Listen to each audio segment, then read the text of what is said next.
Alamin kung paano pakinabangan ang mga hiling halaman mula sa Garden of Eve.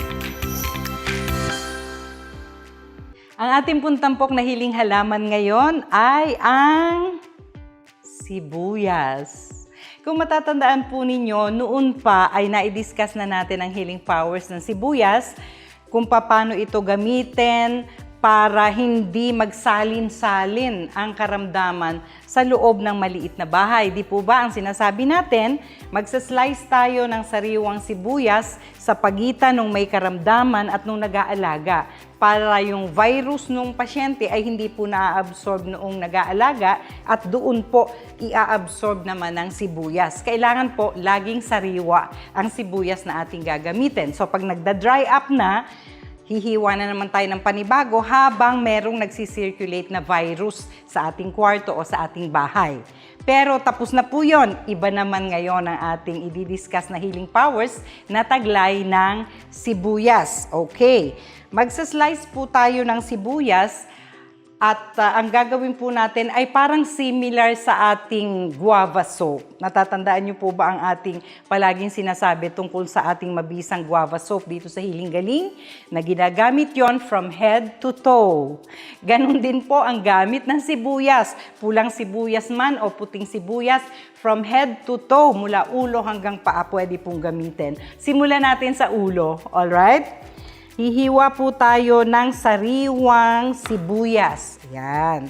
Isa-slice po natin ng mas maliliit ang ating sibuyas. Para magamit natin yung katas niya. Kailangan po lumabas yung katas ng sibuyas. Ang ganito kadami po ay sapat na para ilagay sa ulo, i-massage po ito. Pero kailangan po ay iipunin natin ang sibuyas na ito, hindi basta ilalagay sa ulo at imamassage, no? Kailangan pong ipunin natin siya. Ito po ay bagong foot sock, hindi pa po ito nagagamit. Dahil baka magalit yung paggagamitan ko nito kung nagamit na yung sock, no? Luma o wala ng kapares na medyas, pwede rin po ninyong gamitin. Ilalagay po natin siya sa loob ng ating medyas. So, ang purpose natin ngayon ay magpatubo ng buhok, magtanggal ng dandruff. Ito na po ang volunteer ko ngayon na madadampian ng ating napakakatas na sibuyas. Watery na po siya eh. Pero maingat ko pong gagawin kasi ang aking pong volunteer ay ang aming dakilang direktor na si Direk Gadi de la Cruz na nagpa-skinhead pa po para lang mapakita natin kung paano gamitin ang sibuyas, no? Imamassage nyo na po mismo yung sibuyas. Anong pakiramdam, Direk? Malamig ko. Malamig sa anit ng ulo ang atin pong sibuyas. Kasi po, yung iba kinakatas lang, no? Ang sibuyas tapos kumukuha ng bulak at saka po ipinapahid. Mas maganda po ito kasi yung mga pulp ng ating onions ay nakakapag-massage dun sa anit ng ulo.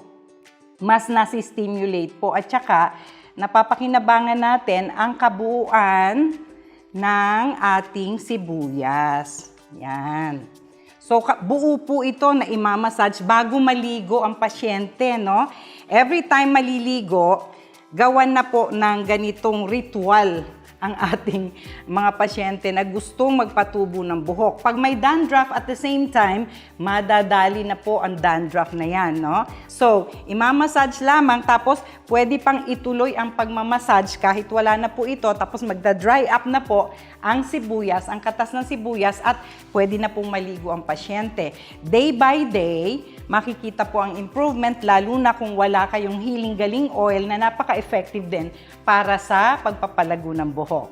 Bukod po sa anit ng ulo, syempre, pababa anumang bahagi ng ating katawan, pwede po magamit ang healing powers na taglay ng sibuyas, pula, puti, dilaw, anuman ang kulay nito, kung halimbawa tinubuan ng pigsa ang pasyente. Saan man bahaging yan, itatapal po ninyo, no, sa bahaging yon ang sibuyas. At the moment, wala po tayong makitang pigsa dito sa aming garden, kaya kailangan po ay ikwento ko na lang sa inyo ang dapat gawin.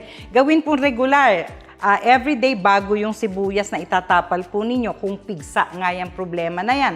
Or halimbawa po, merong sugat na may abscess para mabilis lumabas yung nana doon sa sugat dahil absorber nga po ang sibuyas, pwedeng itapal din po yun. Siguruhin lang na hindi natutuyo ang sibuyas at laging sariwa. Ngayon, gawin naman natin sa paa dahil from head to toe nga po, kagaya ng guava soap, ang bisa ng ating sibuyas, di ba? Pero sa paa, ilalagay po natin sa mismong talampakan ang sibuyas kung ang pasyente po ay nakakaranas ng accumulation ng phlegm. Yung parang napakarami po ng halak ng pasyente, lalo na at hindi rin tinitigilan ng pag-ubo. Ganito po ang gagawin natin. Okay, ito na po yung ilalagay natin sa paa para sa mga pasyenteng inuubo, maraming plema. Tatapakan po ito, parang nakakompress doon sa paa ng pasyente buong gabi habang siya ay tulog. Pwede rin ng daytime kung talagang sobrang matagal na yung kondisyon ng pasyente.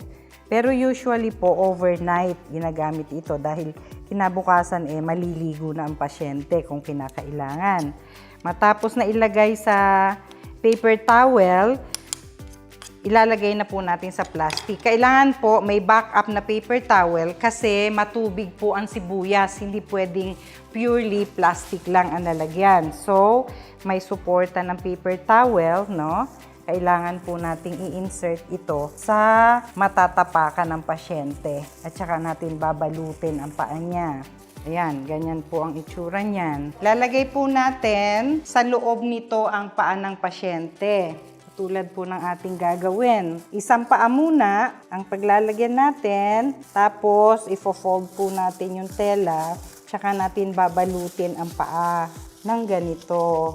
Ganyan. Buong gabi na po na nakabalot ang paa niyan. So, 2 paa po nakatungtong ang ating pasyente sa sibuyas. Nakabalot lang pong ganyan. Within 1 to 2 days po ay mapapansin na ninyo ang improvement sa kondisyon ng pasyente. Kung dati ay ubo ng ubo, malelesen hanggang hindi nyo na po maririnig ang kanyang pag-ubo at yung plema ay mawawala.